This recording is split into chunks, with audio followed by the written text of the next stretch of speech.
Seperti apa isi daripada kajian beliau? Mari kita simak bersama. Selamat mendengarkan. Assalamualaikum warahmatullahi wabarakatuh. Kita tahu Islam adalah agama damai. Sesuai dengan namanya, ia tidak dikembangkan dengan pedang dan kekerasan. Ia dikembangkan dengan keteladanan dan tuntunan moral. Oleh karena Islam bukan agama kekerasan, Islam pun tidak mementingkan dan mengajarkan kekerasan kecuali dengan alasan yang benar dan bisa dipertanggungjawabkan. Membunuh dengan sengaja, menghilangkan nyawa orang lain tanpa alasan yang bisa dibenarkan adalah merupakan dosa besar dan satu di antara 7 perkara yang bisa mendatangkan kerusakan dalam kehidupan dan yang hendaknya harus kita jauhi. Saudara-saudara kaum muslimin rahimakumullah, beberapa waktu yang lalu di sebuah kota kecil yang indah bernama New Auckland. Saudara tahu New Auckland? Tuh dari Gunung Kidul masih ngidul lagi. Pernah diadakan satu seminar yang membicarakan bagaimana menyelamatkan masyarakat manusia dari bahaya Perang Dunia Ketiga. Diperkirakan kalau terjadi Perang Dunia Ketiga, manusia tidak akan tersisa. Sebab apa? Pada waktu itu cadangan nuklir yang dimiliki oleh bersama Amerika dan Rusia konon sudah sanggup memusnahkan 6 miliar manusia pada saat jumlah manusia baru 5 miliar. Jadi kelebihan nuklir dunia ini. Kalau terjadi Perang Dunia Ketiga, sulit manusia untuk tersisa. Maka dibahaslah di dalam seminar itu, wah, supaya tidak terjadi Perang Dunia Ketiga, maka perlombaan membuat senjata-senjata canggih, alat-alat pembunuh modern harus segera dibatasi. Dibahas, tidak mungkin kita membatasi perlombaan membuat senjata. Kenapa? Makin maju ilmu dan teknologi, makin canggih senjata yang ditemukan. Atom sudah meningkat menjadi nuklir, nuklir sudah meningkat menjadi neutron, dan kita tahu bom yang bernama neutron ini bom yang cukup membunuh tanpa perlu merusak. Artinya kalau dia diledakkan di kota kita ini, bangunan utuh, jembatan tidak ambruk, rumah-rumah tetap berdiri, tapi semua yang bernama hidup mati. Itu katanya lebih sopan dari bom atom. Sebab kalau si atom ini sudah membunuh, merusak pula. Neutron cukup membunuh saja tanpa perlu merusak. Jadi majunya senjata-senjata teknologi sebagai akibat yang logis dari kemajuan ilmu pengetahuan ini tidak bisa kita batasi. Dan memang sebenarnya yang bahaya bukan senjatanya, tapi manusia yang mengendalikan senjata itu. Mereka kembali kepada prinsip the man behind the gun. Bukan senjatanya yang bahaya, tapi manusia yang mengendalikan senjata itu yang bahaya. Walaupun senjatanya modern, katakanlah model M16 umpamanya, kalau yang mengendalikannya orang beriman, insya Allah aman. Tapi biar megang cuma senapan angin, kalau yang megang orang brutal, ngeri kita deket-deket. Apalagi kalau memang bukan ahlinya menggunakan senjata, bisa ngeker kaki kena jidat.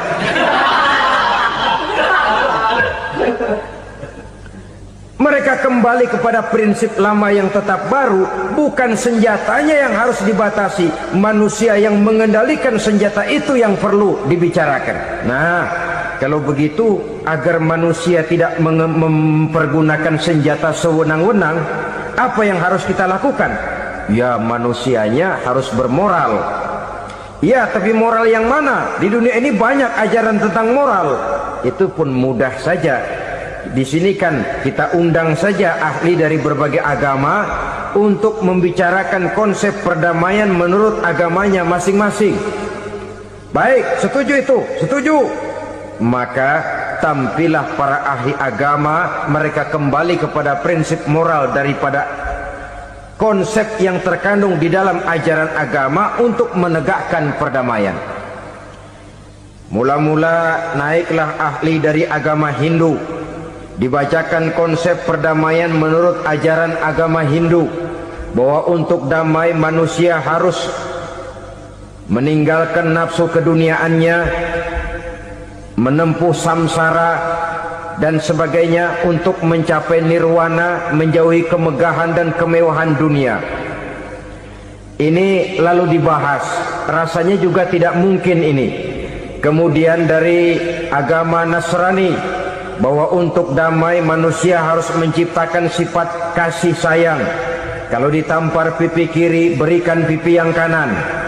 Kalau diberikan selendang, berikan baju. Nanti orang kasihan, lalu dia tidak akan nampar lagi. Ketika ini dibahas, ternyata rasanya pun tidak mungkin bisa diterima. Karena apa? Di zaman sekarang orang ditampar pipi kiri, dikasih pipi kanan. Bukan kasihan, gemes. Damai belum tentu, bonyok udah jelas. Lalu ketika dibacakan konsep perdamaian menurut Quran, di mana disampaikan ayat wa jazaa'u sayyi'atin sayyi'atun misluha faman afa wa aslaha fa ajruhu 'ala Allah. Balasan terhadap satu kejahatan adalah kejahatan yang seimbang. Tetapi barang siapa yang memberi maaf dan mencari jalan damai, itulah yang terbaik dan akan mendapat pahala dari Allah Subhanahu wa ta'ala.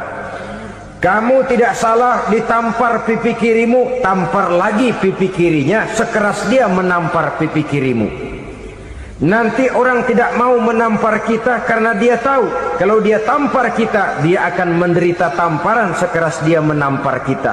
Akan terjadilah prinsip saling hormat menghormati, tidak saling ganggu, tidak saling usil, tidak saling jahil. Atas dasar ini perdamaian bisa ditegakkan. Mereka bisa menerima konsep ini, tapi kemudian seminar ditutup tanpa satu keputusan resmi.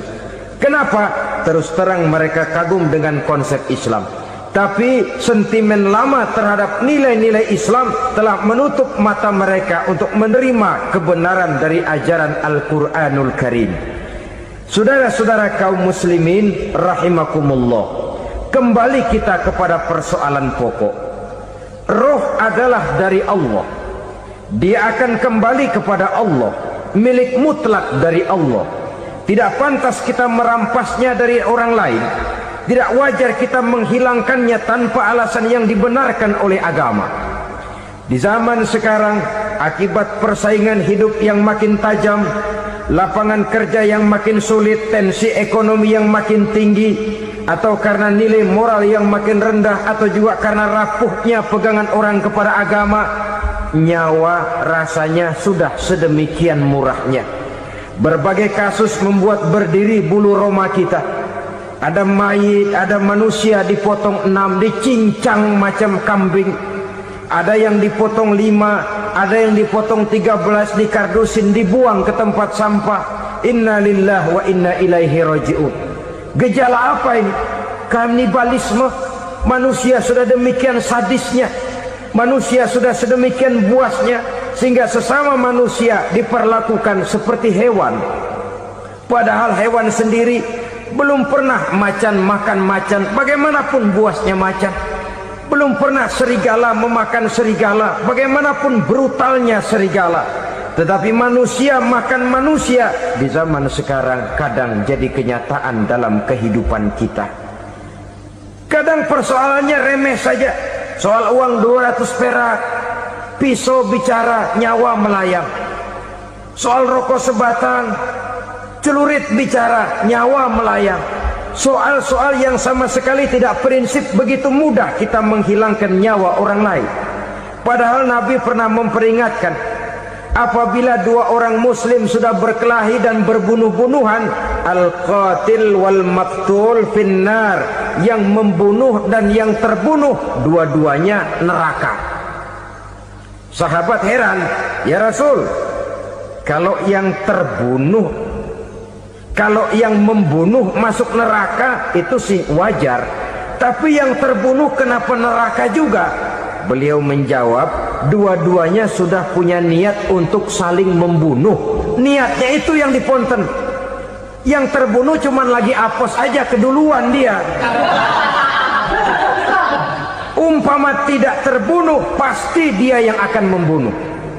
Oleh karenanya al-qatil wal maktul, yang membunuh dan yang dibunuh finnar, dua-duanya masuk ke dalam neraka.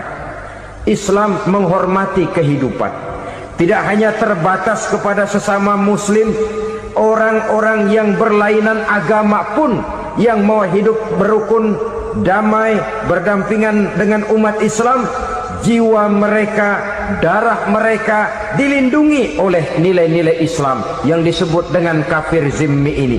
Mengganggu mereka sama saja dengan mengganggu aku, kata Nabi. Jadi oleh karena itu, sayangilah sesama. Kehidupan adalah anugerah Allah, bukan wewenang kita untuk mencabutnya dari orang lain, bukan wewenang kita untuk merampas dan menghilangkannya dari orang lain. Apa yang tidak enak terjadi pada diri kita, begitu pula lah apabila terjadi pada diri orang lain. Sehingga Nabi mengatakan, la yu'minu ahadukum hatta yuhibba li akhihi ma yuhibbu li nafsihi. Belum dikatakan beriman seseorang kamu apabila dia belum mencintai saudaranya seperti ia mencintai dirinya sendiri. Apa yang enak dirasakan oleh orang lain, enak juga dirasakan oleh dia. Mengukur orang lain dengan diri sendiri. Kalau orang lain tanpa salah saya fitnah, kalau saya tanpa salah difitnah orang, enak apa enggak? Enggak, orang lain juga begitu. Kalau orang lain tanpa salah saya tempeleng kepalanya, enak apa tidak? Tidak. Orang lain juga begitu. Yang tidak enak terjadi pada diri kita, tentu tidak enak juga kalau terjadi pada orang lain. Mengukur orang lain dengan diri sendiri, sehingga tidak timbul sifat egois, tidak menari di atas bangkai orang lain, tidak mendirikan kebahagiaan di atas untayan air mata orang lain.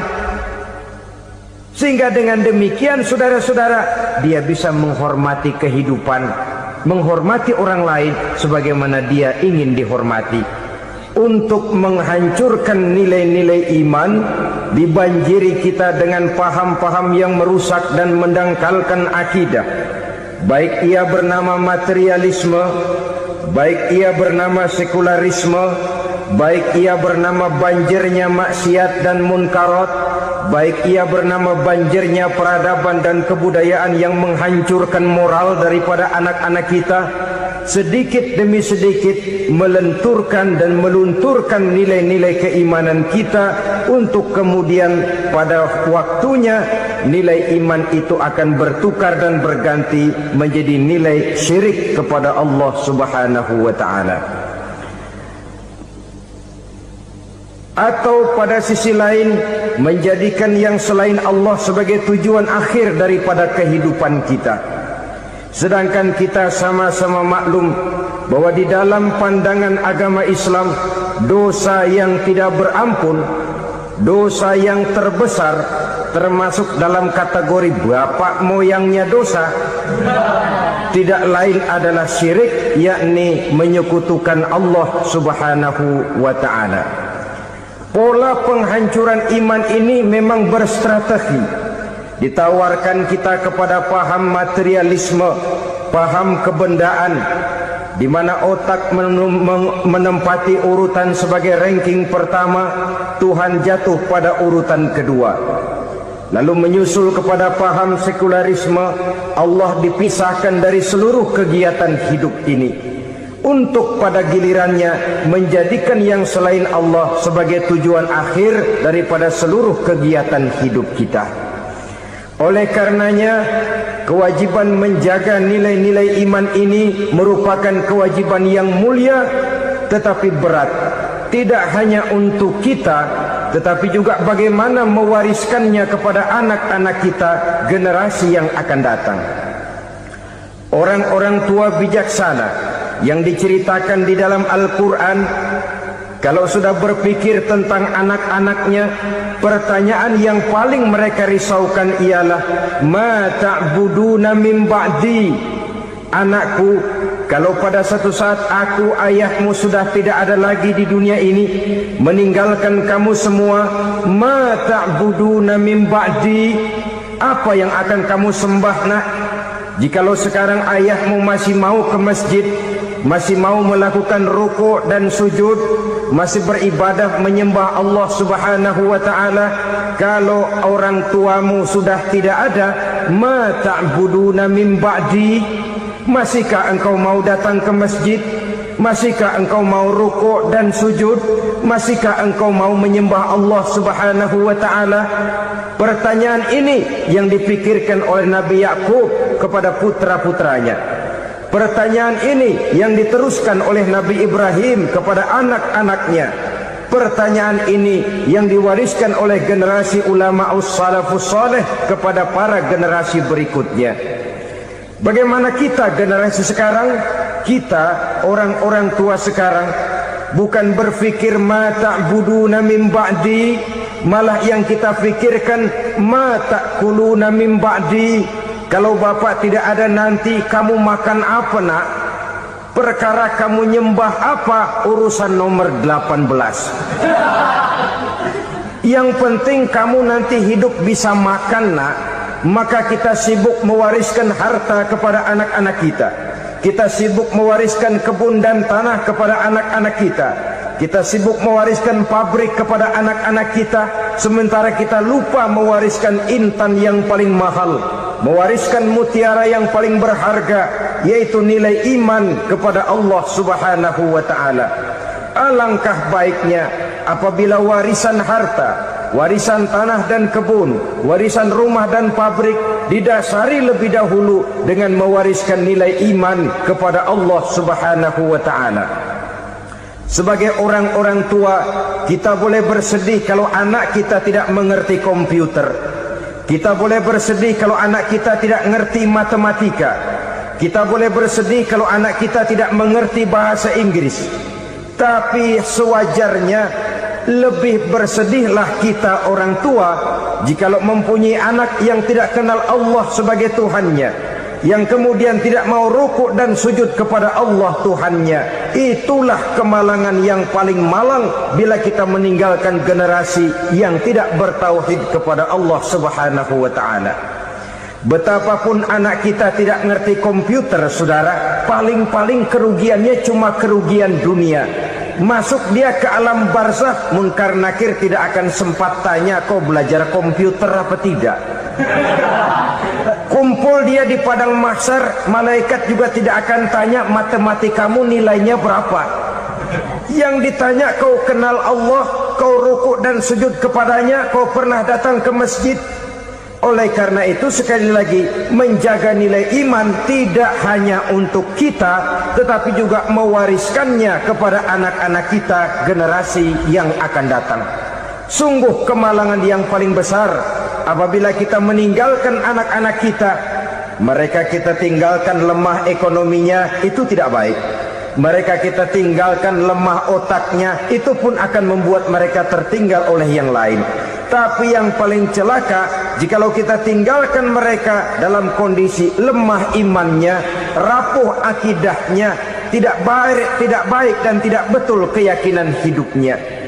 Oleh karena itu Nabi berpesan, jauhilah 7 perkara yang merusak. Yang pertama, syirik kepada Allah Subhanahu wa ta'ala, menyekutukan Allah baik dalam ucapan, dalam keyakinan ataupun dalam perbuatan. Ini perkara pertama yang termasuk 7 perusak besar di dalam kehidupan. Kalau sudah jatuh kita ke lembah syirik, bagaimanapun banyak kebaikan yang kita kerjakan, berjiwa sosial, bertangan pemurah, gemar menolong orang lain, kalau memang dasarnya syirik, maka seluruh kebaikan kita akan hancur, tidak akan ada nilainya dalam pandangan Allah Subhanahu wa ta'ala. Dalam pandangan manusia, mungkin kita dicatat sebagai orang sosial, gemar menolong orang lain, tidak berpangku tangan melihat orang yang mendapat kesulitan, tapi oleh karena dasarnya syirik, dasarnya tidak mentauhidkan Allah, maka seluruh nilai kebaikan yang kita kerjakan tidak akan ada nilainya dalam pandangan Allah Subhanahu wa ta'ala. Maka jagalah iman kita jangan sampai dihinggapi penyakit syirik yang bagaimana kecilnya sekalipun. Sekali lagi, baik syirik dalam bentuk ucapan, syirik dalam bentuk keyakinan, sampai kepada syirik dalam bentuk perbuatan, kita berhindar kepada sifat-sifat yang sedemikian itu. Karena apa? Dalam satu ayat Quran Allah Subhanahu wa ta'ala menjelaskan, innallaha la yaghfiru ayyushraka bih wa yaghfiru ma duna dzalika liman yasha. Allah tidak akan memberi ampun kepada orang-orang yang menyekutukannya, tapi Allah masih mau memberikan ampun kepada dosa-dosa yang selain itu bagi orang-orang yang dikehendakinya. Dosa selain syirik, apabila kita bertaubat, Allah masih mau mengampuni.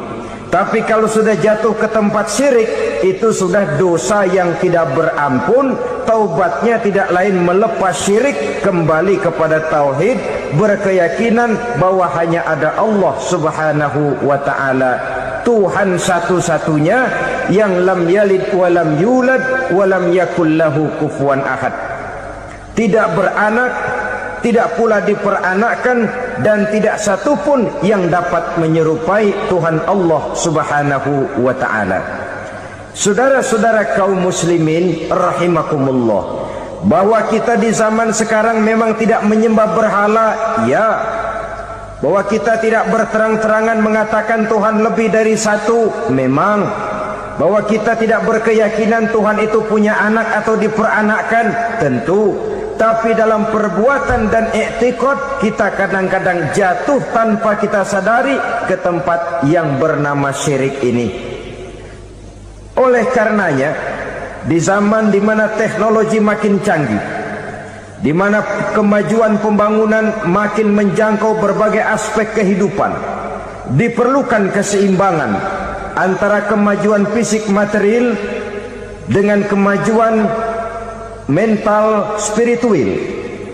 Apabila tidak ada keseimbangan, yang terwujud tentulah kepincangan, yang diawali dengan pincangnya cara kita berpikir, sehingga pada akhirnya akan mengarah kepada pincangnya cara kita berbuat dan bertindak di dalam kehidupan kita. Oleh karena itu, Nabi berpesan, jauhilah sifat syirik, karena syirik merupakan dosa yang teramat besar. Ini sifat merusak yang pertama. Yang kedua, kata Nabi, wasihra, jauhilah sihir. Sihir ini juga termasuk perkara yang merusak kehidupan. Kita semua sama-sama maklum bahwa sihir sebenarnya bukan persoalan baru. Sejak sebelum datang Islam, sihir itu sudah ada. Di zaman Yunani kuno, sihir ada. Di zaman Mesir kuno, di zaman Cina kuno, dan yang lain-lain yang serba kuno, sihir itu sudah ada. Bahkan para nabi pun, para rasul yang diutus oleh Allah Subhanahu wa ta'ala, senantiasa berhadapan dengan ahli-ahli sihir untuk menguji kebenaran dari misi yang mereka bawa. Sihir adalah perbuatan di luar kebiasaan yang bisa dikerjakan oleh ahlinya dengan bantuan jin atau setan. Hukum mempelajari sihir adalah haram, mengamalkannya lebih haram lagi. Sebab itu saudara-saudara, sihir merupakan perbuatan merusak yang harus kita jauhi. Ciri-ciri daripada perbuatan sihir, pertama, ia mengandung tipuan, bayangan khayal. Di zaman Nabi Musa misalnya, orang melihat tambang-tambang itu seperti ular. Nabi Musa melayangkan tongkatnya menjadi ular-ular besar yang memakan ular-ular kecil ciptaan tukang-tukang sihir Fir'aun tadi. Lalu sihir bisa terjadi dengan bantuan jin kafir atau setan. Kemudian ciri yang ketiga, sifatnya halus dan tersembunyi. Taruh kata ada seorang ahli sihir yang mempergunakan ayat-ayat Quran sebagai jompa-jampe, sebagai baca-bacaan, itu cuma sekedar kedok. Tujuannya tidak lain menjadikan agama sebagai ketok untuk membenarkan cara yang dimurkai oleh Allah Subhanahu wa ta'ala. Satu hadis yang diriwayatkan oleh Imam Bazar dan Tabrani, Nabi berpesan, "Laisa minna man tatayyara lahu au takahhana au tukuhina lahu au sahira lahu." Tidak termasuk ke dalam golonganku, kata Nabi, tidak termasuk umatku. Siapa mereka? Man tatayyara lahu, orang yang bertatoyur. Apa tatoyur itu? Dari kalimat toyaro, artinya terbang. Toir biasa diartikan dengan burung. Tatoyaro percaya kepada suara-suara burung. Man tatayyara lahu, mempercayai, meyakini dengan benar-benar kepada suara beburungan. Kan suka ada itu, nah bunyi burung tuh, maling liwat. Maling liwat, burung bunyi, maling liwat. Itu termasuk tatayyara lahu, percaya kepada suara burung. Kan aneh kalau suara orang nggak dipercaya, suara burung malah dipercaya. Ada ustadz ceramah, kiai ngaji, nggak mau didengerin, burung dengerin bener. Nah, suaranya dari sebelah mana? Belah kulon. Nah, itu tandanya anu. Habis dihitung-hitung. Itu termasuk tatayyara lahu. Au takahana, atau bertenung, au tukuhina, atau minta ditenungkan, au sahirolahu, atau melakukan perbuatan sihir, atau minta disihirkan. Laisa minna, tidak termasuk ke dalam golonganku, kata Nabi. Sehingga dengan demikian saudara-saudara, menghadapi sihir dengan sihir sekalipun termasuk perbuatan yang tidak diajarkan oleh agama. Kita kan mempelajari sihir untuk jaga diri, tidak apa-apa. Yang dilarang mengamalkannya, dilarang juga mempelajarinya. Sebab orang kalau sudah mengetahui, biasanya lalu terangsang untuk mencoba. Kalau percobaannya berhasil, biasanya terangsang untuk coba lagi dan coba lagi. Pada akhirnya ketagihan, lalu beralih menjadi profesi, apalagi itu nanti bisa mendatangkan hasil uang. Saudara-saudara kaum muslimin rahimakumullah, kita manusia makhluk nyata.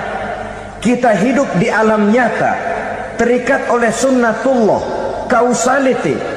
Oleh karenanya, bagi kita keyakinan yang penuh, keikhlasan di dalam bertuhankan Allah, penyerahan diri sepenuhnya hanya kepadanya, itu sudah merupakan obat penangkal yang sangat ampuh agar kita tidak terkena penyakit-penyakit yang dibuat oleh setan dan para pembantunya.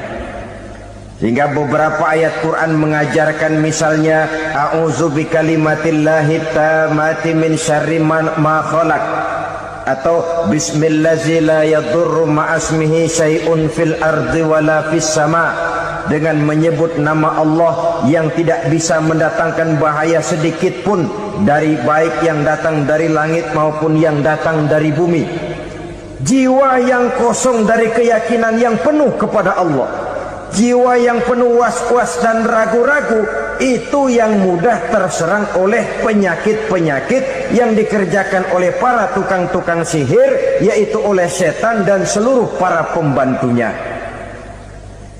Kemudian hadis kedua yang diriwayatkan oleh Imam Ibnu Hibban, Nabi bersabda, la yadkhulul jannata mudminu khamrin wala mu'minu bisihrin wala qati'ur rahmin. Tidak masuk surga. Ini Nabi yang bilang, tidak masuk surga Siapa itu? Pertama, mudminu khamrin, orang yang berkekalan dalam mabuk. Selalu mudminun itu sudah menjadi perbuatan rutinnya, tidak kapok-kapoknya, teler seumur hidup. Mudminu khamrin, tidak masuk surga orang yang selalu bermabuk-mabukan. Yang kedua, wala mu'minu bisihrin, orang mukmin tapi main sihir. Ini juga oleh Nabi diperingatkan, tidak akan masuk surga orang mukmin tapi suka main sihir. Wala qati'u rahmin, dan tidak juga orang yang memutuskan silaturahmi. 3 macam manusia yang diperingatkan Nabi tidak akan masuk surga: orang yang selalu mabuk, orang mukmin yang main sihir, dan orang yang memutuskan silaturahmi. Saudara-saudara kaum muslimin rahimakumullah.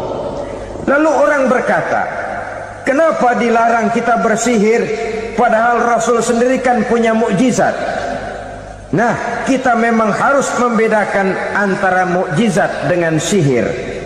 Dalam kehidupan agama kita kenal ada yang namanya mukjizat, ada yang namanya karomah atau keramat biasa diucapkan, ada yang namanya maunah, ada yang namanya irhas, ada juga yang namanya sihir.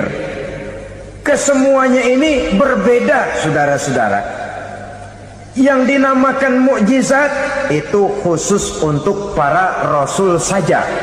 Satu kejadian luar biasa yang terjadi dilakukan oleh rasul atas izin dari Allah Subhanahu wa taala.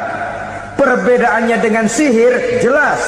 Sihir dari setan, mukjizat dari Allah. Sihir bisa dipelajari, mukjizat tidak. Sihir umumnya untuk maksud-maksud yang tidak baik, sedangkan mukjizat untuk memperkuat kebenaran yang disampaikan oleh para rasul dan ditentang oleh umatnya.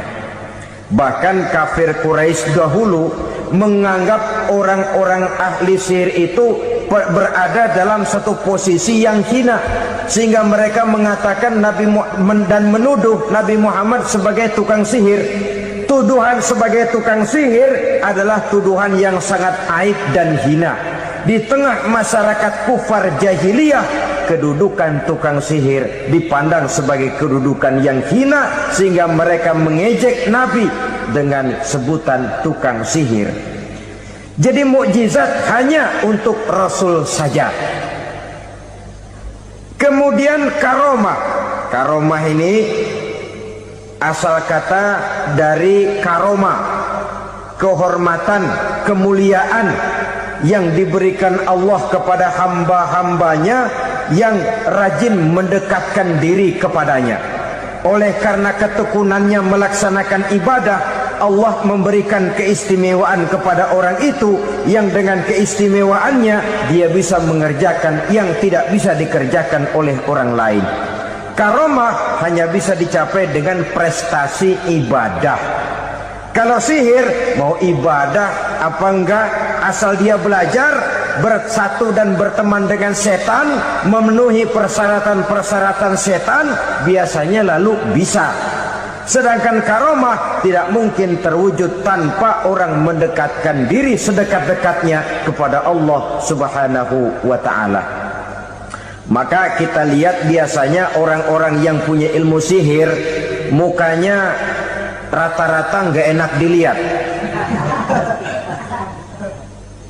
Kumuh, jauh dari air wudhu, jauh dari sujud kepada Allah, malah berteman dengan setan, menjadi pelayan-pelayannya setan. Saudara-saudara, adapun maunah, keistimewaan yang diberikan Allah kepada hamba-hambanya yang belum sampai kepada tingkat wali, tapi orang itu lebih banyak kebaikannya daripada kesalahannya. Umpamanya, saudara jalan bertiga, di pinggir jalan saudara ada pada posisi di tengah, lalu bertiga ini ketabrak mobil. Menurut perhitungan saudara mati lebih dahulu, tapi terjadi hal yang aneh, dua teman saudara mati, saudara malah cuma luka dan lecet sedikit saja. Apa itu? Kalau kita lebih banyak kebaikannya daripada kesalahannya, itu yang dinamakan ma'unah, pertolongan yang diberikan Allah kepada hamba-hambanya yang lebih banyak kebaikannya daripada kesalahannya. Sedangkan yang dinamakan irhas, kejadian luar biasa pada diri seseorang pada waktu dia masih kecil, yang menunjukkan tanda-tanda keistimewaannya. Itu umumnya pada para nabi pada usia kecilnya sudah ada irhas, tanda-tanda istimewa.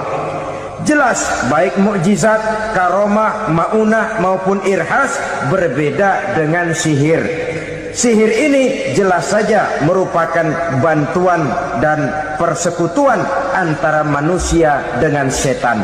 Padahal setan, kata Allah dalam Al-Quran, innahu lakum aduwwum mubin, sesungguhnya setan bagi kamu adalah musuh yang sangat jelas.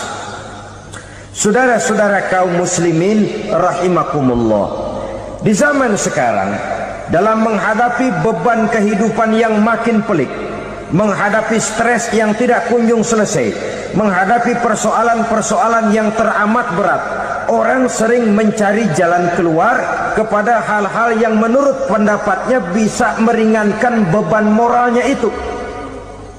Pergilah dia mencari sesuatu yang dapat meringankan bebannya.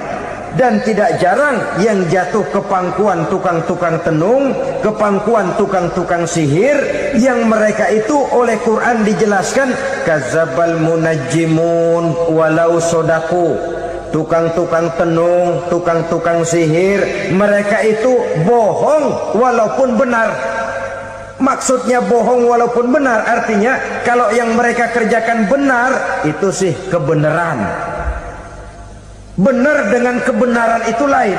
Kebenaran, kebetulan bisa, tapi tidak untuk selalu.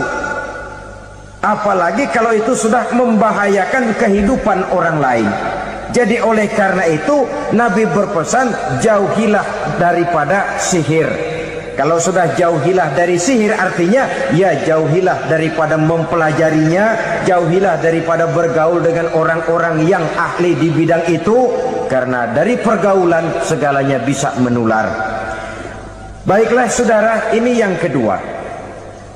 Yang ketiga pesan Nabi, wa qatlan nafsil lati harramallahu illa bil haqq, membunuh orang lain dengan cara yang tidak benar, membunuh orang yang diharamkan oleh Allah Subhanahu wa taala untuk melakukannya kecuali dengan alasan yang benar.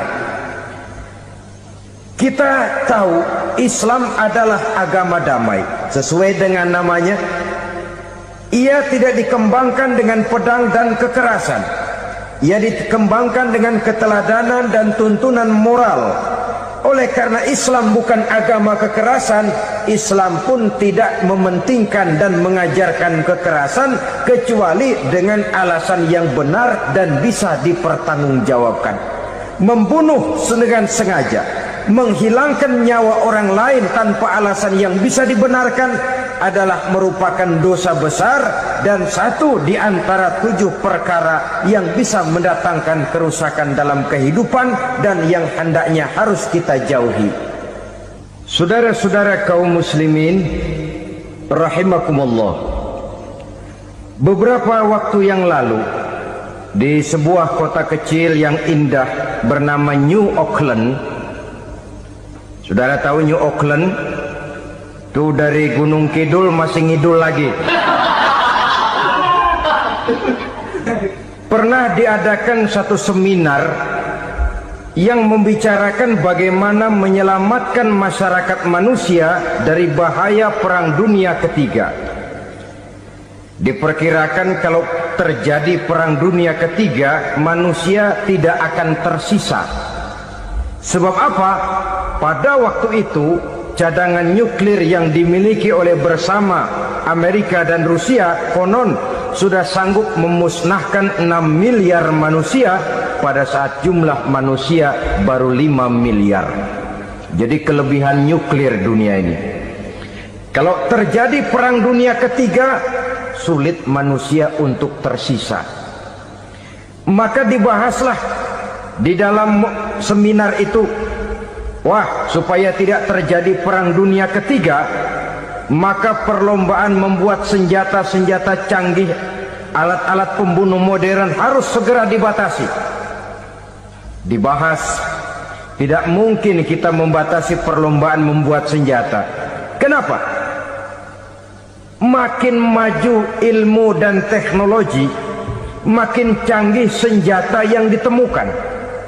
Atom sudah meningkat menjadi nuklir, nuklir sudah meningkat menjadi neutron, dan kita tahu bom yang bernama neutron ini bom yang cukup membunuh tanpa perlu merusak. Artinya kalau dia diledakkan di kota kita ini, bangunan utuh, jembatan tidak ambruk, rumah-rumah tetap berdiri, tapi semua yang bernama hidup mati. Itu katanya lebih sopan dari bom atom. Sebab kalau si atom ini sudah membunuh, merusak pula. Neutron cukup membunuh saja tanpa perlu merusak. Jadi majunya senjata-senjata teknologi sebagai akibat yang logis dari kemajuan ilmu pengetahuan ini tidak bisa kita batasi. Dan memang sebenarnya yang bahaya bukan senjatanya, tapi manusia yang mengendalikan senjata itu. Mereka kembali kepada prinsip the man behind the gun. Bukan senjatanya yang bahaya, tapi manusia yang mengendalikan senjata itu yang bahaya. Walaupun senjatanya modern, katakanlah model M16 umpamanya, kalau yang mengendalikannya orang beriman, insya Allah aman.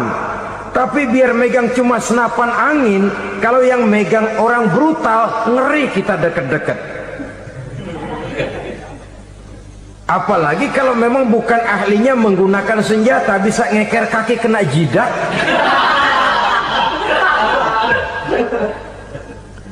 Mereka kembali kepada prinsip lama yang tetap baru. Bukan senjatanya yang harus dibatasi, manusia yang mengendalikan senjata itu yang perlu dibicarakan. Nah, kalau begitu, agar manusia tidak mempergunakan senjata sewenang-wenang, apa yang harus kita lakukan? Ya, manusianya harus bermoral. Ya, tapi moral yang mana? Di dunia ini banyak ajaran tentang moral. Itu pun mudah saja. Di sini kan kita undang saja ahli dari berbagai agama untuk membicarakan konsep perdamaian menurut agamanya masing-masing.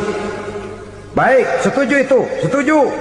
Maka tampillah para ahli agama, mereka kembali kepada prinsip moral daripada konsep yang terkandung di dalam ajaran agama untuk menegakkan perdamaian. Mula-mula naiklah ahli dari agama Hindu, dibacakan konsep perdamaian menurut ajaran agama Hindu, bahwa untuk damai manusia harus meninggalkan nafsu keduniaannya, menempuh samsara dan sebagainya untuk mencapai nirwana, menjauhi kemegahan dan kemewahan dunia. Ini lalu dibahas, rasanya juga tidak mungkin ini. Kemudian dari agama Nasrani, bahwa untuk damai manusia harus menciptakan sifat kasih sayang. Kalau ditampar pipi kiri, berikan pipi yang kanan. Kalau diberikan selendang, berikan baju. Nanti orang kasihan, lalu dia tidak akan nampar lagi. Ketika ini dibahas, ternyata rasanya pun tidak mungkin bisa diterima. Karena apa? Di zaman sekarang orang ditampar pipi kiri, dikasih pipi kanan. Bukan kasihan, gemes. Damai belum tentu, bonyok udah jelas. Lalu ketika dibacakan konsep perdamaian menurut Quran, di mana disampaikan ayat wa jazaa'u sayyi'atin sayyi'atun misluha faman afa wa aslaha fa ajruhu 'ala Allah. Balasan terhadap satu kejahatan adalah kejahatan yang seimbang. Tetapi barang siapa yang memberi maaf dan mencari jalan damai, itulah yang terbaik dan akan mendapat pahala dari Allah Subhanahu wa ta'ala. Kamu tidak salah ditampar pipi kirimu, tampar lagi pipi kirinya sekeras dia menampar pipi kirimu. Nanti orang tidak mau menampar kita karena dia tahu kalau dia tampar kita, dia akan menderita tamparan sekeras dia menampar kita. Akan terjadilah prinsip saling hormat menghormati, tidak saling ganggu, tidak saling usil, tidak saling jahil. Atas dasar ini perdamaian bisa ditegakkan. Mereka bisa menerima konsep ini, tapi kemudian seminar ditutup tanpa satu keputusan resmi. Kenapa? Terus terang mereka kagum dengan konsep Islam, tapi sentimen lama terhadap nilai-nilai Islam telah menutup mata mereka untuk menerima kebenaran dari ajaran Al-Quranul Karim. Subhanallah, sangat luar biasa kajian yang sudah disampaikan oleh beliau, guru kita Al-Maghfurullah Kiai Haji Zainuddin MZ. Sahabat beriman yang dirahmati Allah Subhanahu wa ta'ala, jangan beranjak dulu karena kajian beliau belum selesai dan masih banyak hal-hal menarik yang akan disampaikan oleh beliau. Selamat mendengarkan. Saudara-saudara kaum muslimin rahimakumullah, kembali kita kepada persoalan pokok. Roh adalah dari Allah. Dia akan kembali kepada Allah, milik mutlak dari Allah. Tidak pantas kita merampasnya dari orang lain. Tidak wajar kita menghilangkannya tanpa alasan yang dibenarkan oleh agama. Di zaman sekarang, akibat persaingan hidup yang makin tajam, lapangan kerja yang makin sulit, tensi ekonomi yang makin tinggi, atau karena nilai moral yang makin rendah, atau juga karena rapuhnya pegangan orang kepada agama, nyawa rasanya sudah sedemikian murahnya. Berbagai kasus membuat berdiri bulu roma kita. Ada mayit, ada manusia dipotong 6, dicincang macam kambing. Ada yang dipotong 5, ada yang dipotong 13, dikardusin, dibuang ke tempat sampah. Inna lillahi wa inna ilaihi raji'un. Gejala apa ini? Kanibalisme. Manusia sudah demikian sadisnya, manusia sudah sedemikian buasnya, sehingga sesama manusia diperlakukan seperti hewan. Padahal hewan sendiri belum pernah macan makan macan, bagaimanapun buasnya macan. Belum pernah serigala memakan serigala, bagaimanapun brutalnya serigala. Tetapi manusia makan manusia di zaman sekarang kadang jadi kenyataan dalam kehidupan kita. Kadang persoalannya remeh saja, soal uang 200 perak, pisau bicara, nyawa melayang. Soal rokok sebatang, celurit bicara, nyawa melayang. Soal-soal yang sama sekali tidak prinsip, begitu mudah kita menghilangkan nyawa orang lain. Padahal Nabi pernah memperingatkan, apabila dua orang muslim sudah berkelahi dan berbunuh-bunuhan, al-qatil wal maqtul finnar, yang membunuh dan yang terbunuh dua-duanya neraka. Sahabat heran, ya Rasul, kalau yang terbunuh, kalau yang membunuh masuk neraka itu sih wajar, tapi yang terbunuh kenapa neraka juga? Beliau menjawab, dua-duanya sudah punya niat untuk saling membunuh. Niatnya itu yang diponten. Yang terbunuh cuman lagi apos aja, keduluan dia. Umpama tidak terbunuh, pasti dia yang akan membunuh. Oleh karenanya al-qatil wal maqtul, yang membunuh dan yang dibunuh finnar, dua-duanya masuk ke dalam neraka. Islam menghormati kehidupan, tidak hanya terbatas kepada sesama muslim. Orang-orang yang berlainan agama pun yang mau hidup berukun, damai, berdampingan dengan umat Islam, jiwa mereka, darah mereka dilindungi oleh nilai-nilai Islam yang disebut dengan kafir zimmi ini. Mengganggu mereka sama saja dengan mengganggu aku, kata Nabi. Jadi oleh karena itu, sayangilah sesama. Kehidupan adalah anugerah Allah, bukan wewenang kita untuk mencabutnya dari orang lain, bukan wewenang kita untuk merampas dan menghilangkannya dari orang lain. apa yang tidak enak terjadi pada diri kita, begitu pula lah apabila terjadi pada diri orang lain. Sehingga Nabi mengatakan, la yu'minu ahadukum hatta yuhibba li akhihi ma yuhibbu li nafsihi. Belum dikatakan beriman seseorang kamu apabila dia belum mencintai saudaranya seperti ia mencintai dirinya sendiri. Apa yang enak dirasakan oleh orang lain, enak juga dirasakan oleh dia. Mengukur orang lain dengan diri sendiri. Kalau orang lain tanpa salah saya fitnah, kalau saya tanpa salah difitnah orang, enak apa enggak? Enggak, orang lain juga begitu. Kalau orang lain tanpa salah saya tempeleng kepalanya, enak apa tidak? Tidak. Orang lain juga begitu. Yang tidak enak terjadi pada diri kita, tentu tidak enak juga kalau terjadi pada orang lain. Mengukur orang lain dengan diri sendiri, sehingga tidak timbul sifat egois, tidak menari di atas bangkai orang lain, tidak mendirikan kebahagiaan di atas untayan air mata orang lain. Sehingga dengan demikian saudara-saudara, dia bisa menghormati kehidupan, menghormati orang lain sebagaimana dia ingin dihormati. Inilah perbuatan ketiga yang merusak, membunuh orang lain dengan yang diharamkan Allah tanpa alasan yang benar. Yang ketiga. Kemudian yang keempat, perbuatan merusak wa aklar riba, makan riba. Hidup adalah tolong menolong. Bahasa kerennya take and give katanya. Saling memberi dan saling menerima. Nabi mengajarkan, man kuraba kurbatan min kurabid dunya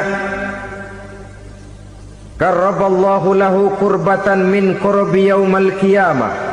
Wallahu fi aunil abdi madamal abdu fi auni akhihi. Siapa yang meringankan beban dari beban-beban yang dirita seseorang di dalam kehidupan dunia, Allah akan meringankan bebannya daripada beban-beban yang harus dipikulnya di hari kiamat nanti. Wallahu fi aunil abdi madamal abdu fi auni akhihi. Allah senantiasa akan menolong seorang hamba selama hamba itu masih mau menolong saudaranya. Allah selalu akan menolong seorang hamba selama hamba itu masih mau menolong saudaranya.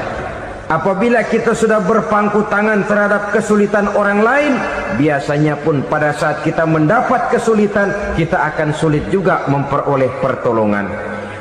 Nah, riba alias renten, kedoknya adalah menolong orang, tapi sama juga bulu buntutnya dilepas, palanya dicekek. Menolong orang pada akhirnya menjadi beban bagi seseorang. Dan memang mencari orang-orang yang berada dalam posisi kesulitan, biasanya di daerah-daerah di mana musim paceklik, jadi lapangan kerja sulit, sedangkan urusan perut tidak bisa ditunda. Akhirnya orang terjebak ke dalam rentenir, ke dalam riba, ke dalam renten. Bunga berbunga, sehingga satu saat jumlah bunganya bisa lebih besar dari jumlah pinjaman pokoknya. Kemudian kalau juga ternyata tidak bisa dibayar, rumah jadi taruhan. Memang rumah satu-satunya, begitu rumah ditarik mulain camping. Bukankah pada akhirnya akan mewariskan kesengsaraan?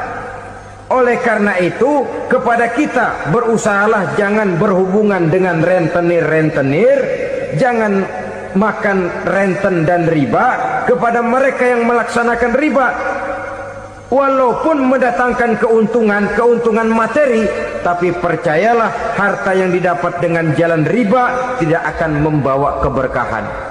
Manakala tidak membawa keberkahan, dia tidak akan mendatangkan ketenangan di dalam kehidupan kita. Oleh karenanya, memakan harta riba termasuk perbuatan yang merusak sendi-sendi kehidupan sosial, merusak kehidupan orang lain, merusak kehidupan masyarakat, tetangga, pergaulan dan sebagainya. Yang kelima, wa akla malil yatim, memakan harta anak yatim dengan cara yang zolim. Nih, memang lezat. Anak yatim itu nggak tahu urusan apa-apa. Kita diamanahkan untuk mengurusinya. Kadang-kadang dibentuklah panitia penyantunan yatim piatu. Yatimnya mah tetap kelaparan, panitianya yang pada gendut.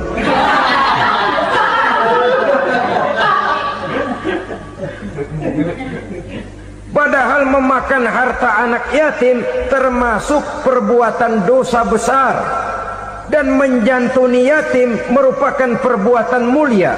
Nabi mengatakan, ana wa kafilul yatim kahataini yaumal qiyamah. Aku dan orang-orang yang menyantuni anak yatim seperti dua jari ini pada hari kiamat nanti. Dekat sekali.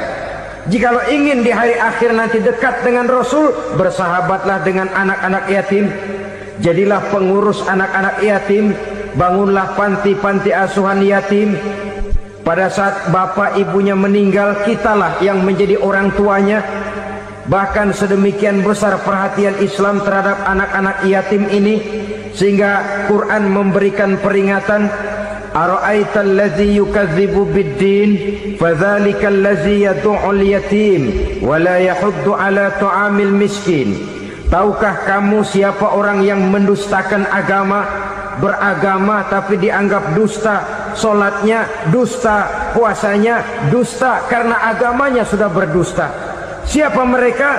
Fadzalikal ladzi yad'ul yatim, orang yang menyia-nyiakan anak yatim, wala yahuddu ala ta'amil miskin, dan tidak pernah memberi makan kepada orang-orang yang menderita kemiskinan. Menyia-nyiakan, meninggalkan anak yatim termasuk perbuatan yang divonis kita sebagai orang yang mendustakan agama. Saudara-saudara kaum muslimin rahimakumullah, maka sangat dicela mengeksploitir anak-anak yatim, menjadikan mereka sebagai kedok untuk mencari kekayaan pribadi. Tetapi jikalau ikhlas, ganjarannya sangat besar, nilai pahalanya sangat besar. Menyantuni yatim tidak hanya setahun sekali. Kalau Muharram pakai istilah lebaran yatim, dibentuklah panitia, diberilah beras, uang 45.000 rupiah, alhamdulillah. Tapi jangan lupa, si yatim tidak hidup cuma satu hari. Dia tidak hidup cuma di bulan Muharram saja. Dia hidup 12 bulan dalam setahun. Sebagaimana anak-anak yang lain, dia juga berhak punya masa depan. Dia juga berhak menikmati bangku sekolah. Dia berhak mengenyam arti dan makna pendidikan. Dia berhak membekali diri dengan ilmu dan pengetahuan seperti halnya anak-anak yang lain. Maka kita yang diberikan keluasan oleh Allah, ingatlah itu, bersahabatlah dengan anak-anak yatim, santuni mereka. Perkara setahun sekali di bulan Muharram, alhamdulillah, itu bagus, bin Thayyib alias baik. Tapi tentu dan tentu sekali lagi, si yatim tidak hanya hidup di bulan Muharram. Dia hidup 12 bulan dalam setahun, 24 jam di dalam sehari. Oleh karenanya, menyia-nyiakan mereka pada saat posisi kita memang mampu akan memojokkan kita dalam satu posisi di mana kita dianggap sebagai orang yang mendustakan agama, memakan harta anak yatim dengan cara yang zolim. Bapaknya udah meninggal, kebunnya lebar, anaknya dikelecehin. Nah, dah kamu nggak usah pusing, nanti saya yang ngurus. Akhirnya bukan ngurus, nguras. Si yatim mungkin tidak tahu bahwa dia disia-siakan, haknya diambil, miliknya dizolimi. Tapi Allah yang akan membalasnya dengan seadil-adilnya. Maka makan harta anak yatim biasanya balasannya tokcer bin paten. Nggak banyak selang tempo itu, nggak percaya cobain dah. Nyobain aja kan nggak bayar, umpama memakan harta anak yatim dengan cara yang zalim, ganjarannya biasanya kontan. Kenapa? Ratapan si miskin, untayan air matanya, jeritan kepedihan hatinya, membuka pintu langit, permohonannya diijabah, getaran hatinya didengarkan oleh Allah, maka balasannya biasanya kontan, spontan, tidak menunggu waktu terlalu lama. Itu di dunia, belum lagi di akhirat nanti. Bukankah dalam riwayat Mi'raj diceritakan Nabi melihat di neraka itu orang perutnya sebesar rumah? La haula wala quwata. Itu perut kayak rumah, bagaimana jalannya tuh?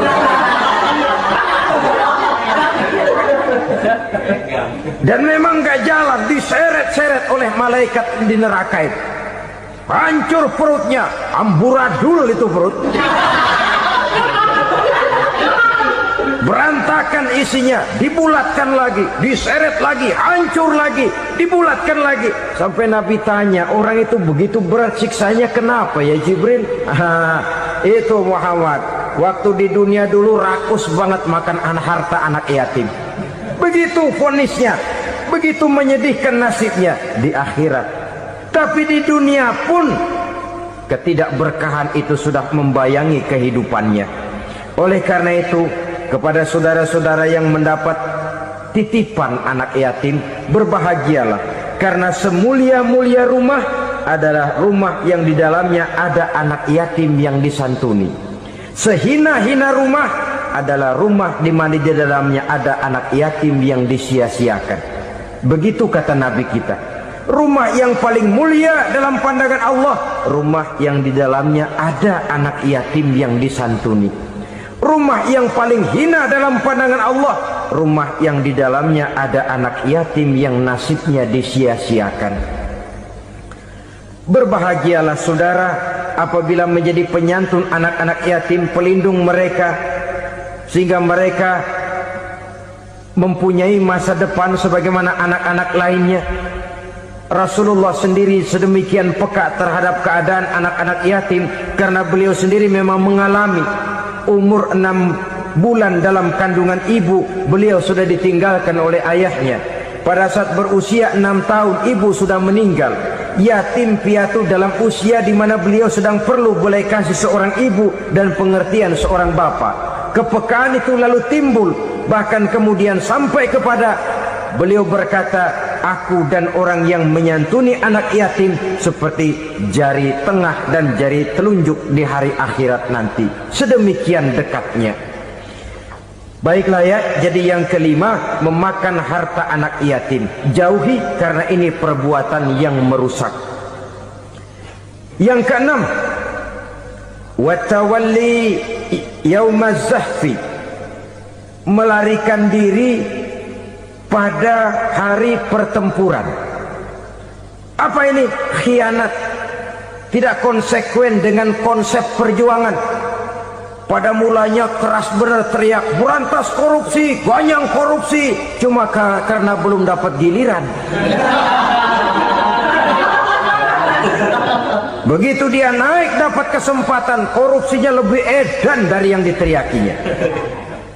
Ini termasuk tawalli yaumaz zahfi, berpaling pada hari peperangan.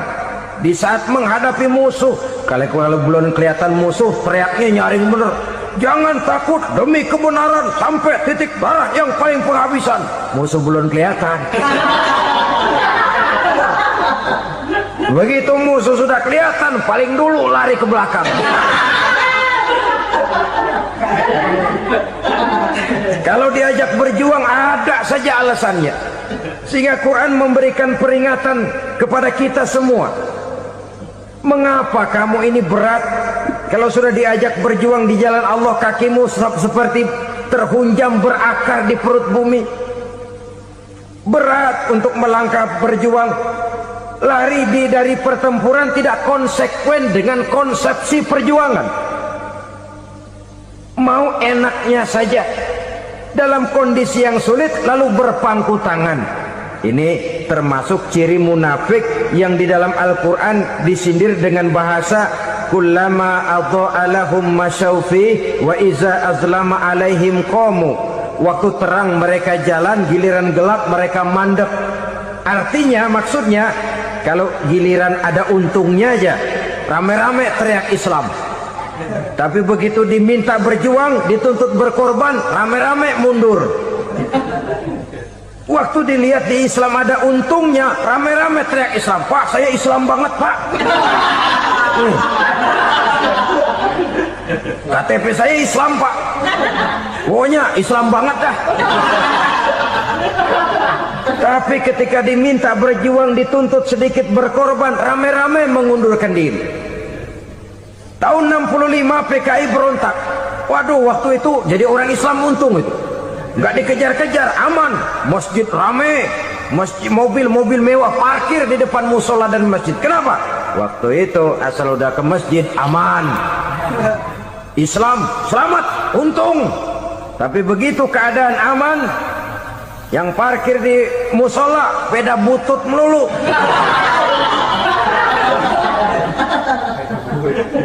Waktu terang mereka jalan, waktu gelap mereka berhenti. Dikala di Islam ada untungnya, baru wah Islam bagus, Islam hebat. Tapi waktu dilihat ada kerugian, jangan bawa-bawa Islam dah. Jangan bicara soal Islam, ini kan bukan soal agama. Bukan soal agama. La haula wa la quwata illa billah. Beragama kita ambil talfik fiddin, mengambil yang enteng-enteng saja dalam urusan beragama ini. Tidak konsekuen kita dengan Islam kita. Seolah kita mau memilih mana yang terasa cocok sama selera kita, kita teriak Islam. Beratan aja dikit, rame-rame berpaling. Itu termasuk tawalli yaumaz zahfi, para pengkhianat mental-mental hipokrit. Alhamdulillahirabbil alamin. Demikianlah kajian penuh ilmu, hikmah dan manfaat yang sudah disampaikan oleh guru kita Al-Maghfurullah Kiai Haji Zainuddin MZ. Sahabat beriman yang dirahmati Allah Subhanahu wa taala, mari kita doakan beliau mudah-mudahan diberikan ampunan oleh Allah Subhanahu wa taala dan dilapangkan kuburnya. Dan pada para sahabat yang sudah menyimak kajian ini sampai selesai, saya ucapkan terima kasih banyak dan saya doakan sahabat semoga sehat selalu dan dilancarkan segala urusannya dan diberikan rizki yang berkah melimpah ruah. Amin ya rabbal alamin. Sampai berjumpa di kajian-kajian berikutnya. Wabillahi taufiq wal hidayah. Assalamualaikum warahmatullahi wabarakatuh.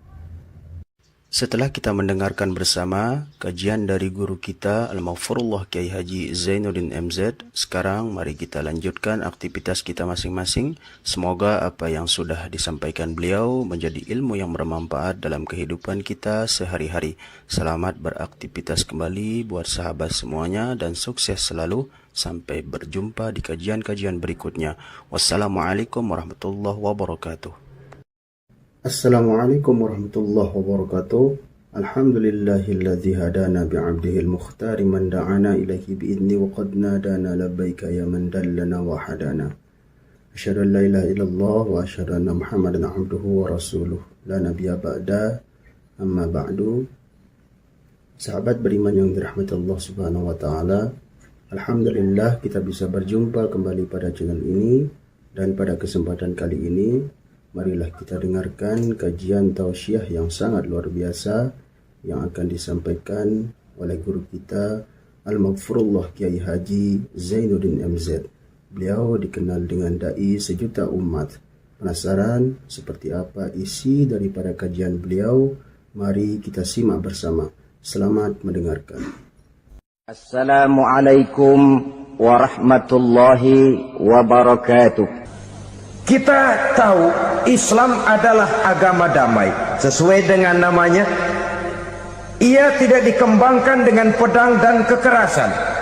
Ia dikembangkan dengan keteladanan dan tuntunan moral. Oleh karena Islam bukan agama kekerasan, Islam pun tidak mementingkan dan mengajarkan kekerasan kecuali dengan alasan yang benar dan bisa dipertanggungjawabkan. Membunuh dengan sengaja, menghilangkan nyawa orang lain tanpa alasan yang bisa dibenarkan adalah merupakan dosa besar dan satu di antara 7 perkara yang bisa mendatangkan kerusakan dalam kehidupan dan yang hendaknya harus kita jauhi.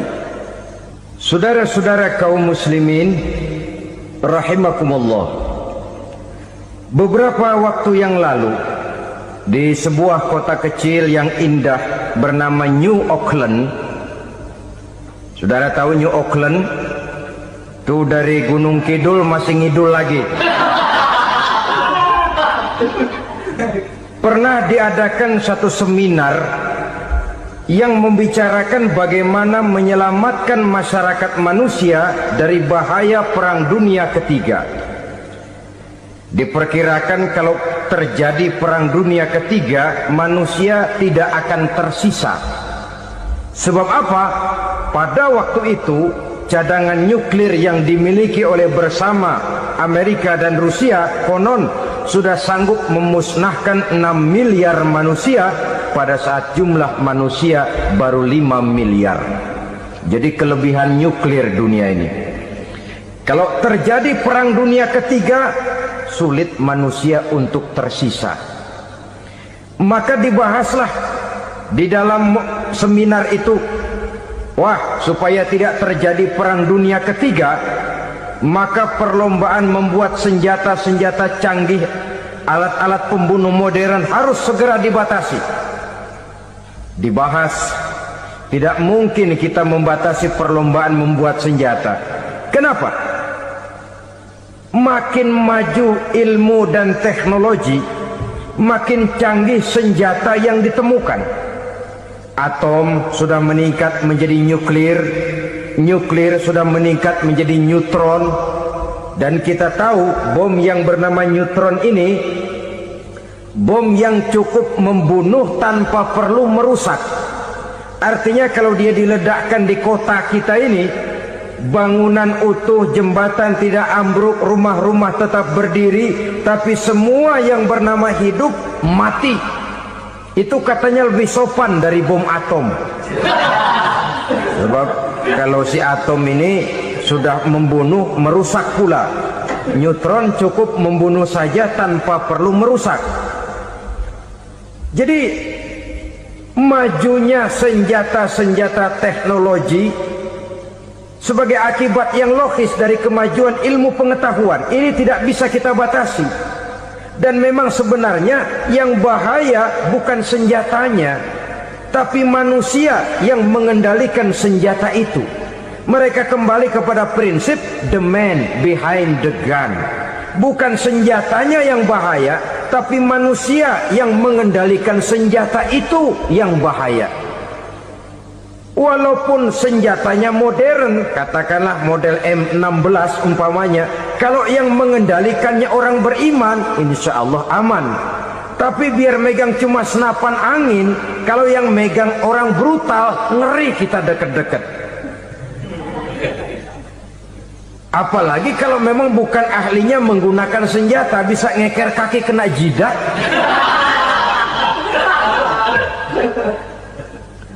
Mereka kembali kepada prinsip lama yang tetap baru. Bukan senjatanya yang harus dibatasi, manusia yang mengendalikan senjata itu yang perlu dibicarakan. Nah, kalau begitu, agar manusia tidak mempergunakan senjata sewenang-wenang, apa yang harus kita lakukan? Ya, manusianya harus bermoral.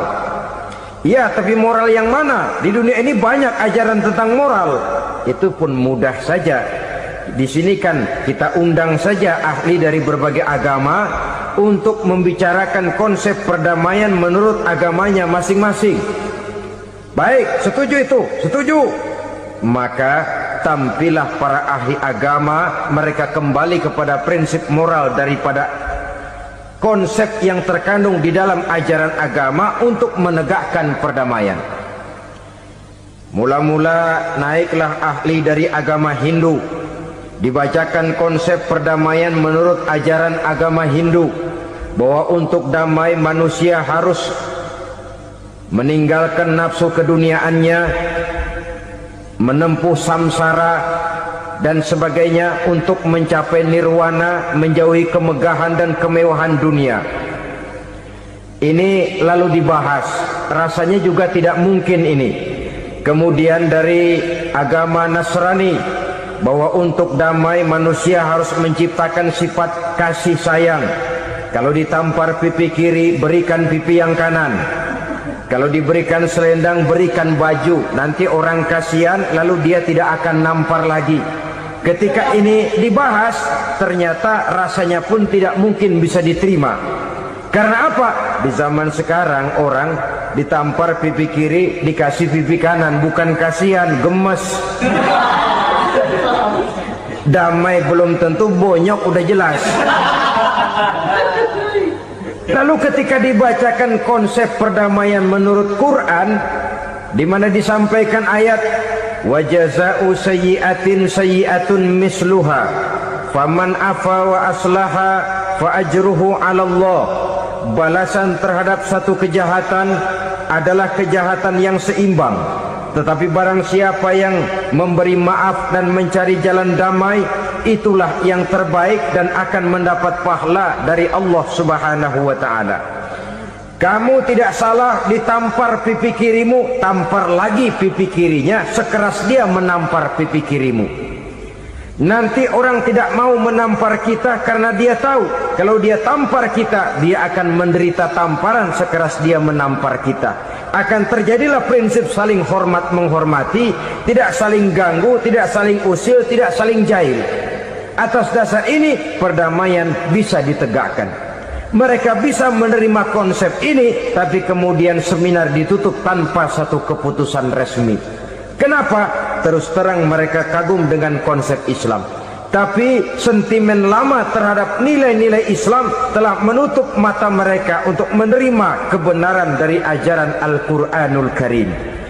Saudara-saudara kaum muslimin rahimakumullah, kembali kita kepada persoalan pokok.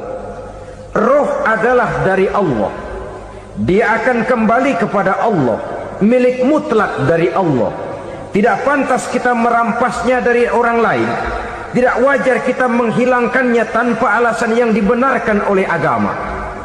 Di zaman sekarang, akibat persaingan hidup yang makin tajam, lapangan kerja yang makin sulit, tensi ekonomi yang makin tinggi, atau karena nilai moral yang makin rendah, atau juga karena rapuhnya pegangan orang kepada agama, nyawa rasanya sudah sedemikian murahnya. Berbagai kasus membuat berdiri bulu roma kita.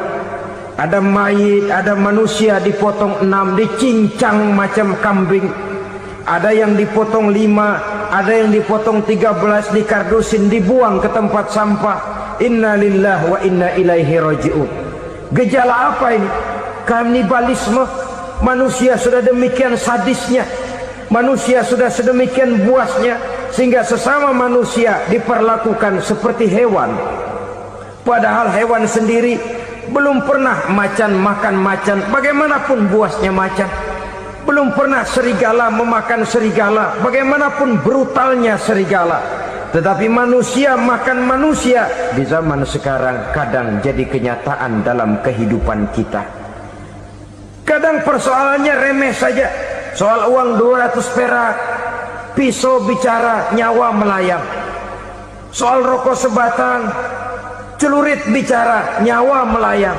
Soal-soal yang sama sekali tidak prinsip, begitu mudah kita menghilangkan nyawa orang lain.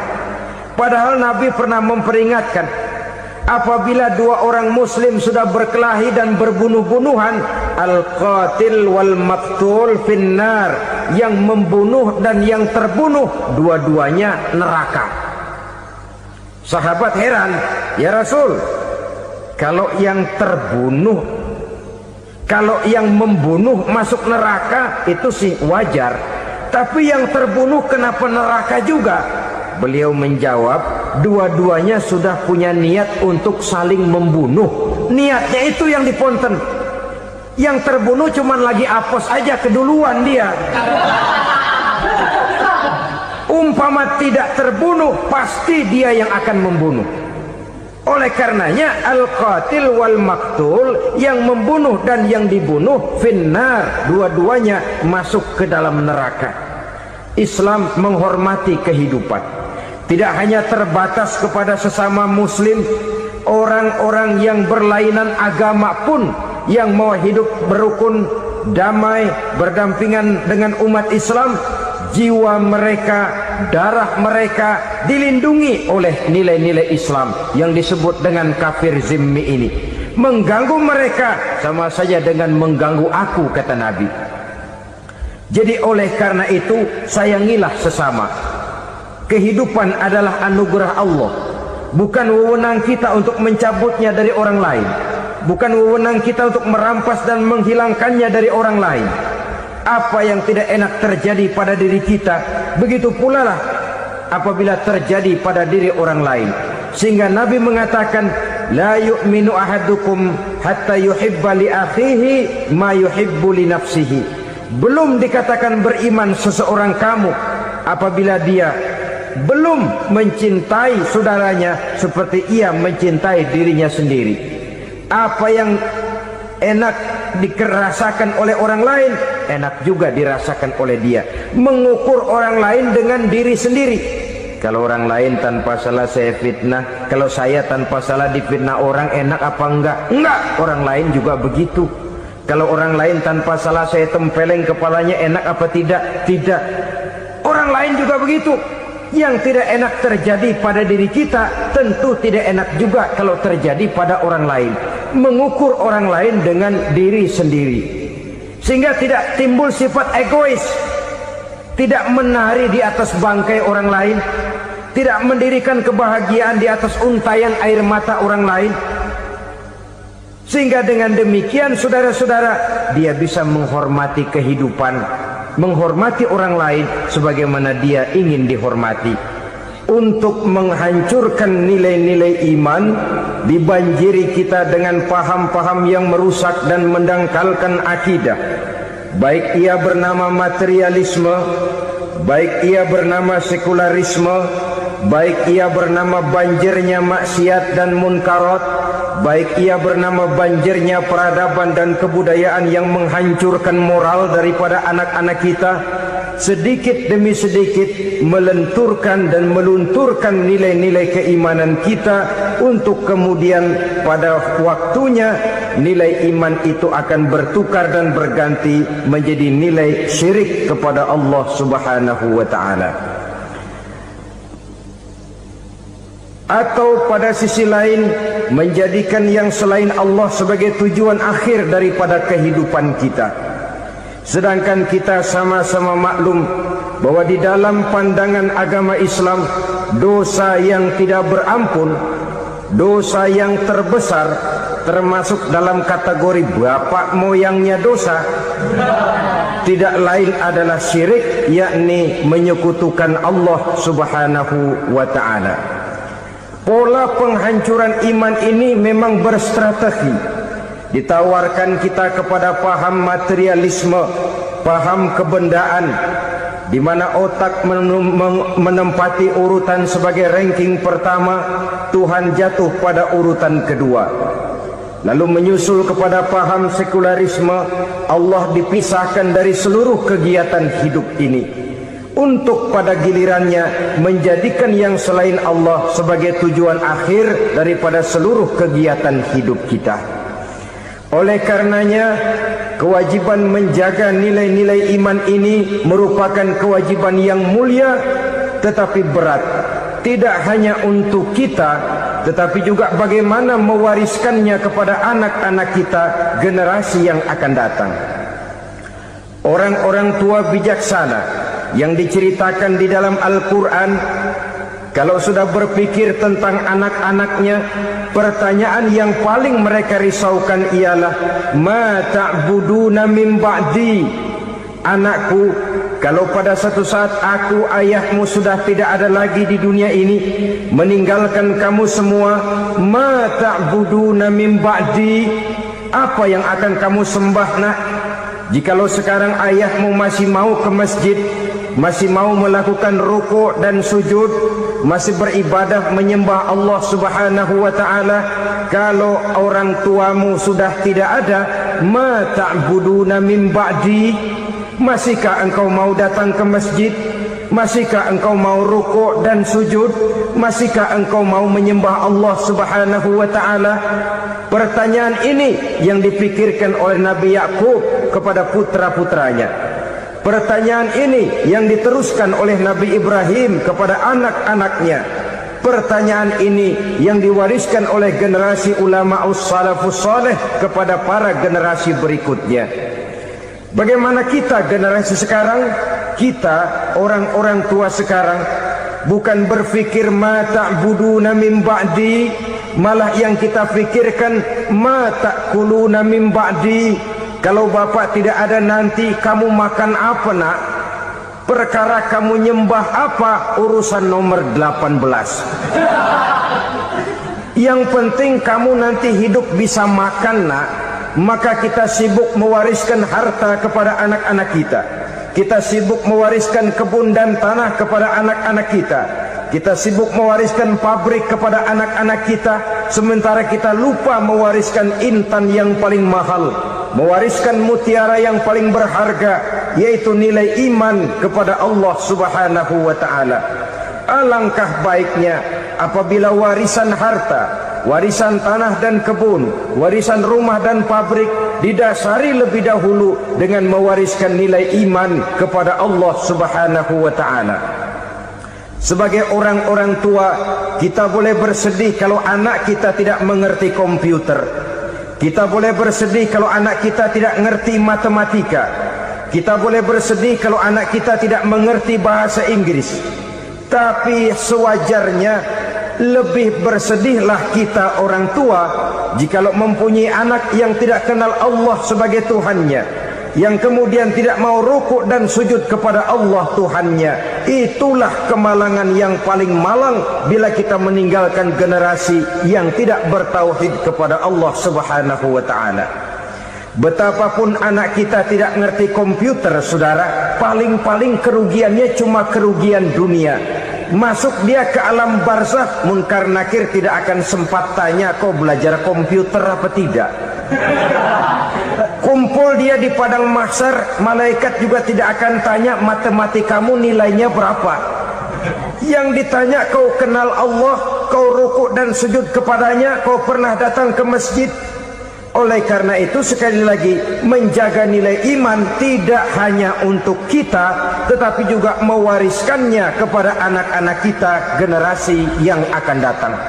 Sungguh kemalangan yang paling besar apabila kita meninggalkan anak-anak kita.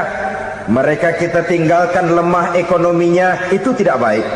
Mereka kita tinggalkan lemah otaknya, itu pun akan membuat mereka tertinggal oleh yang lain. Tapi yang paling celaka, jikalau kita tinggalkan mereka dalam kondisi lemah imannya, rapuh akidahnya, tidak baik dan tidak betul keyakinan hidupnya.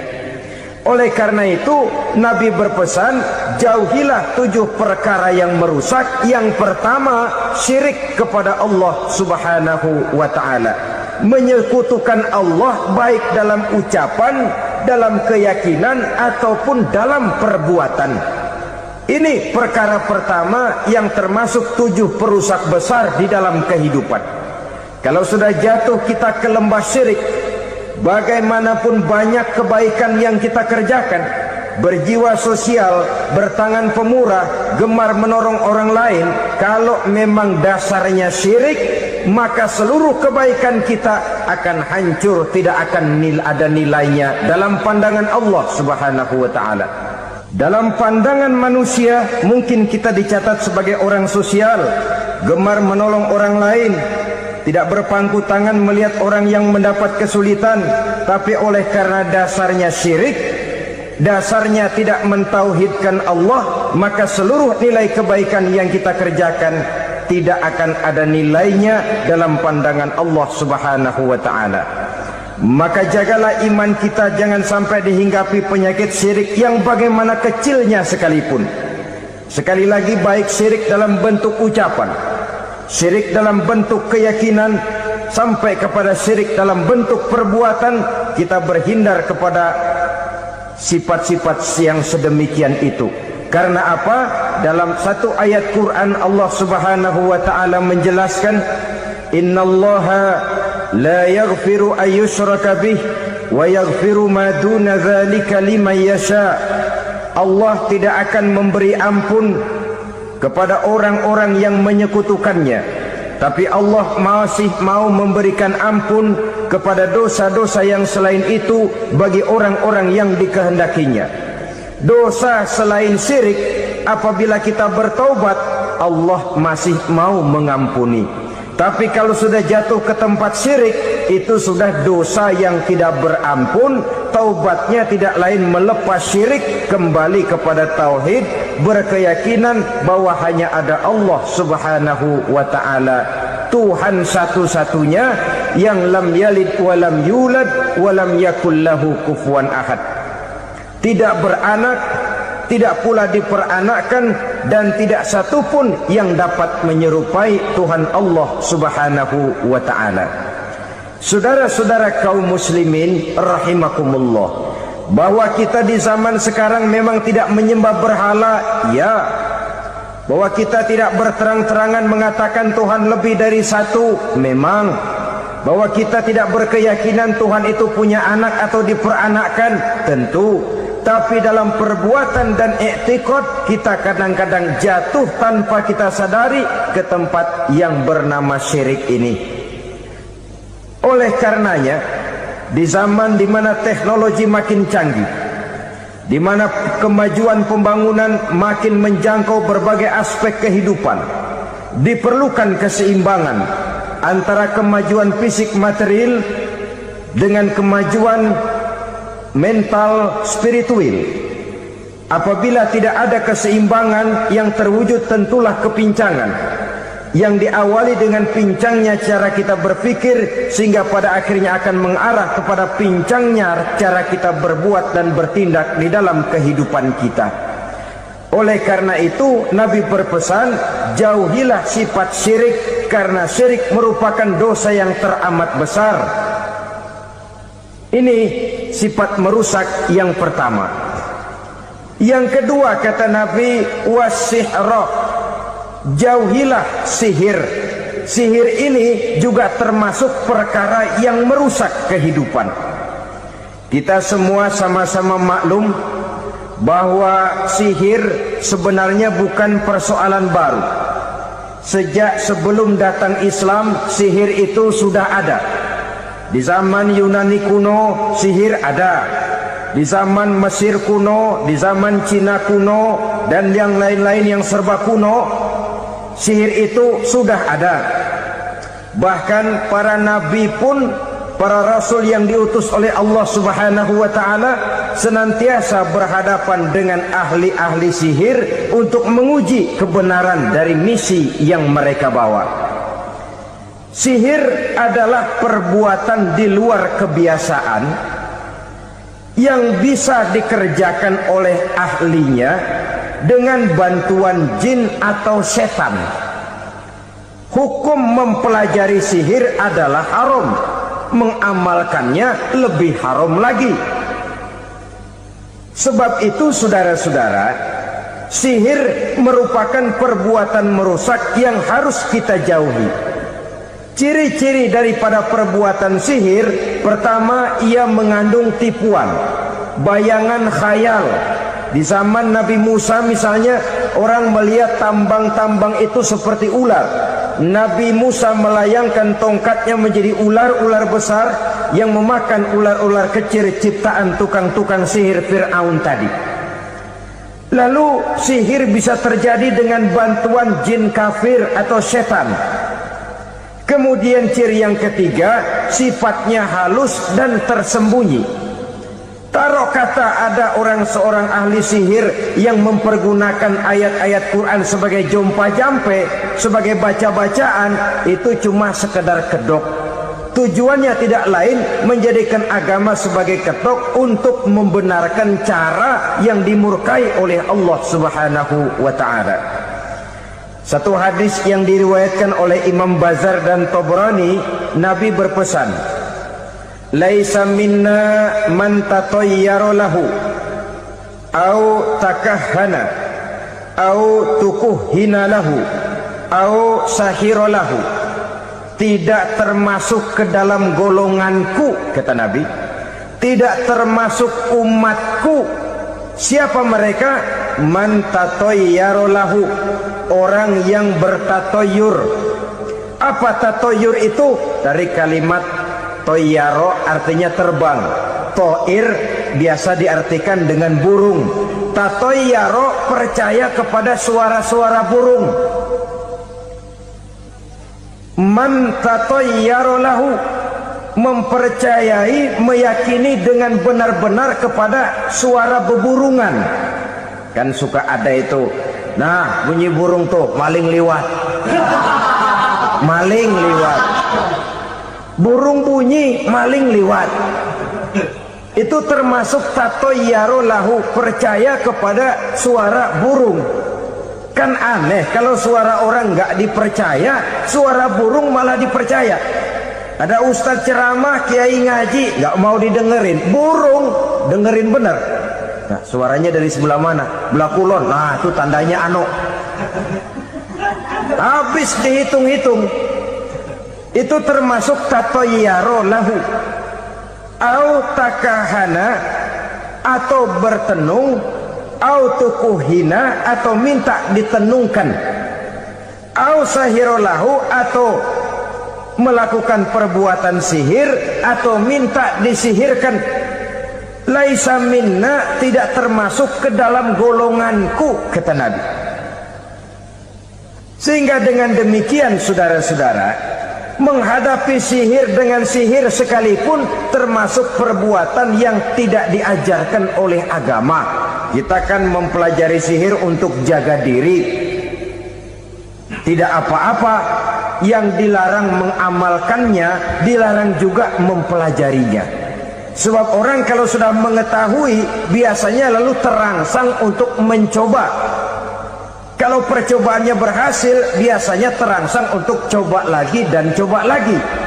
Pada akhirnya ketagihan, lalu beralih menjadi profesi, apalagi itu nanti bisa mendatangkan hasil uang.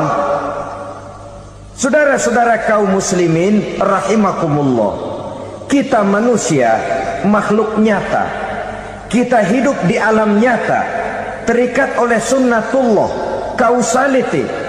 Oleh karenanya bagi kita keyakinan yang penuh, keikhlasan di dalam bertuhankan Allah, penyerahan diri sepenuhnya hanya kepadanya, itu sudah merupakan obat penangkal yang sangat ampuh agar kita tidak terkena penyakit-penyakit yang dibuat oleh setan dan para pembantunya.